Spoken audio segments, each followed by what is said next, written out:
ప్రపంచవ్యాప్తంగా 59 కోట్ల మంది, మన దేశంలో 9 కోట్ల మంది మధుమేహంతో బాధపడుతున్నారని ప్రపంచ ఆరోగ్య సంస్థ వెల్లడించింది. ప్రతి 7గురిలో ఒకరు డయాబెటీస్ తో బాధపడుతున్నారు.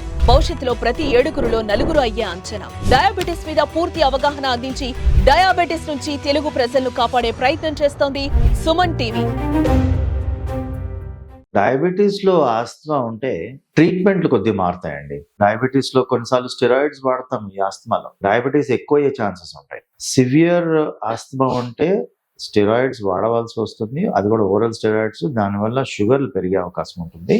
అప్పుడు మాత్రమే మనం కొద్ది జాగ్రత్తలు తీసుకోవాలి.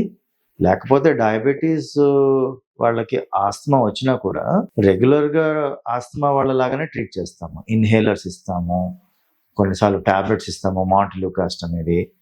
వీటి వల్ల మనకి డయాబెటీస్ ఏం వర్సన్ అవ్వదు. ఒకవేళ సివియర్ ఆస్తమా ఉండి స్టెరాయిడ్స్ ఇస్తేనే మనము ఇన్సులిన్ కానివ్వండి, కొద్దిగా డయాబెటీస్ ట్రీట్మెంట్ కొద్దిగా పెంచడం కానివ్వండి చేయాల్సి వస్తుంది. ఈ ఆస్తమా అంటే బ్రీతింగ్ ట్యూబ్స్లో ఉండే ప్రాబ్లం అండి, శ్వాసనాళాలకు సంబంధించిన ప్రాబ్లం. సో మనం గాలి తీసుకుంటే ఈ శ్వాసనాళాలు ఏం చేస్తాయి, లోపలికి ద్వారాల ద్వారా మనకి లంగ్స్లోకి ఈ గాలిని తీసుకెళ్తుంది అనమాట. ఈ శ్వాసనాళాలు ఒకవేళ వాపు వచ్చినా, లేకపోతే బిగుసుకుపోయినా, స్మూత్ మజిల్స్ అంటే మజిల్స్ వల్ల ఒక స్పాజం అంటాం దాన్ని, అది బాగా పట్టేసిన, మ్యూకస్ అంటే తెమడ ఎక్కువ అయినా ఈ లక్షణాలు ఉంటాయి ఆస్తమాలో. యూజువల్గా ఏమంటే ఈ ఆస్తమా లక్షణాలు ఏంటంటే దగ్గు వస్తుంటుంది, ఆయాసం వస్తుంటుంది, ఈ ట్యూబులు బ్లాక్ అయిపోవడం వల్ల బ్రీదింగ్ డిఫికల్టీ వస్తుంది. సో దీన్ని ఆస్తమా అంటాం. యూజువల్గా సాయంత్రాలు ఎక్కువ ఉంటాయి ఈ సిమ్టమ్స్ అన్నీ. మనం చెప్పుకున్న సిమ్టమ్స్ అన్నీ సాయంత్రం వేళల్లో ఎక్కువ ఉంటాయి. 6 నుంచి రాత్రి అంతా ఉండి ఒక 2-3 వరకు ఉంటాయి. 3 తర్వాత కొద్దిగా సిమ్టమ్స్ తగ్గుతాయి అన్నమాట. సో ఒకవేళ తెమడ రావడము, కళ్ళె రావడము, అతుక్కుని పోవడము, ఆయాసం రావడము, పిల్లి కూతులు రావడము, దగ్గు రావడము, ఇలాంటి లక్షణాలు ఉంటే అది ఆస్తమా అంటాం. యూజువల్గా ఆస్తమా ఏంటంటే ఒక ట్రిగర్ ఉంటుంది. డస్ట్ వలన కానివ్వండి, ఏదైనా పడని వస్తువులు, పడని స్మెల్స్ కానివ్వండి, ఒకవేళ సీజనల్ వైరసెస్ వల్ల కానివ్వండి. సో వీటి వల్ల ట్రిగర్ ఒకటి, ఆస్తమా ట్రిగర్ ఒకటి వస్తుంది. ఆ ట్రిగర్ అయినప్పుడు ఈ లక్షణాలన్నీ, ఈ దగ్గు రావడము, ఆయాసం రావడము వస్తూ ఉంటాయి. సో అప్పుడు మనము కొద్దిగా జాగ్రత్త పడి ఎక్కువ ఇన్హేలర్స్ వాడటము, ఒక 2-3 వారాలు వాడి ఆపి చూడటము అలా చేయొచ్చు. సమ్మర్లో ఆస్తమా యూజువల్గా పోలెన్ వల్ల వస్తుంది. మనకి మామూలు అపోహ ఏంటంటే ఓన్లీ వింటర్స్, రైనీ సీజన్లో ఆస్తమా వస్తుందని అనుకుంటాం, కానీ సమ్మర్లో కూడా కొన్ని వైరస్లు వస్తాయి.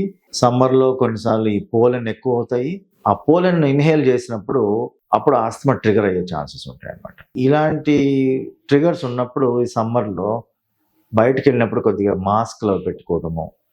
సో కొన్ని ఈ పోలెన్ సీజన్లో ఎక్కువ ఈ మాస్కులు పెట్టుకుని తిరగడం ఇలాంటివి చేయాల్సి వస్తుంది. సో ఆస్తమాకంటూ ట్రీట్మెంట్ అంటే మెయిన్ ఇన్హేలర్స్ అండి.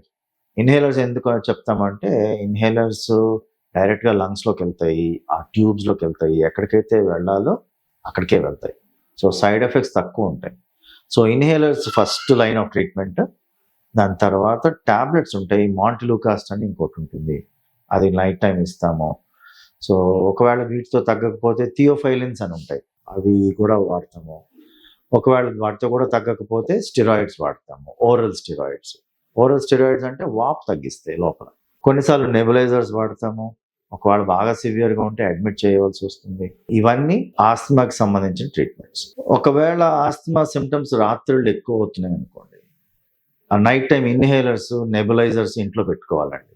నెబులైజర్స్ వల్ల ఎక్కువ సైడ్ ఎఫెక్ట్స్ ఉంటాయి అనేది అపోహ మాత్రమే. అది నైట్ టైం ఒకవేళ హాస్పిటల్కి పరిగెత్తలేము, తొందరగా వెళ్ళాలి, ఆయాసం ఎక్కువైపోతుంది అనుకునే వాళ్ళకి, ఆ సడన్ అటాక్స్ వచ్చే వాళ్ళకి నెబులైజర్ ఇంట్లో పెట్టుకుని, ఒకవేళ ఆస్తమా అటాక్ లాగా వస్తే నెబులైజర్ వాడి, సో ఒకదాని తర్వాత ఒకటి వాడేసి హాస్పిటల్కి వెళ్ళే లోపు కొద్దిగా అట్లీస్ట్ రిలీఫ్ వచ్చేలాగా చూసుకోవాలి.